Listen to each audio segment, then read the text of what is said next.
पंजाबचे माजी उपमुख्यमंत्री माननीय सुखबीर सिंग बादल आज नांदेडच्या दौऱ्यावर असताना मुगटचा जो मातासाहेब गुरुद्वारा आहे या ठिकाणी दर्शन आटोपून येत असताना साधारणतः 1:50च्या सुमारास तेथील एका सेवादाराने त्यांच्यावर अचानक अटॅक करण्याचा प्रयत्न केला आणि याच्यामध्ये आपल्या स्पेशल प्रोटेक्शन युनिटचा जो आपला तिथले PSI होते यांनी त्यांचा बचाव केला। याच्यामध्ये दोघांनाही मायनर इंजुरी झालेल्या आहेत।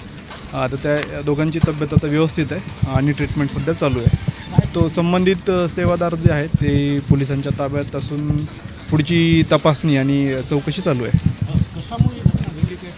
पुढची सगळी तपासांतीच कळेल तिची तपास पोलीस करत आहेत। डिटेल्स जे आहेत ते तपासानंतरच कळतील। सध्या तरी त्यांची तब्येत त्यांच्या राईट फोरआर्मला एक 4-5 सेंटीमीटरचा एक वाउंड आहे। तर त्याच्यावर स्टिचिंग आणि बाकी उर्वरित हे करतात डॉक्टर सगळे।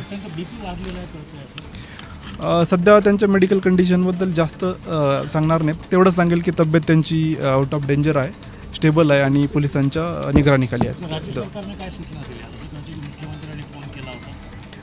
माननीय मुख्यमंत्री महोदयांची त्यांच्याशी चर्चा झाली, त्यांच्या माननीय ज्या पत्नी आहेत आणि सूचना म्हणण्यापेक्षा त्यांना ब्रीफिंग पूर्ण केलेली आहे प्रकरणाचं पोलिसांनी आणि DG साहेबांनी केलेलं आहे।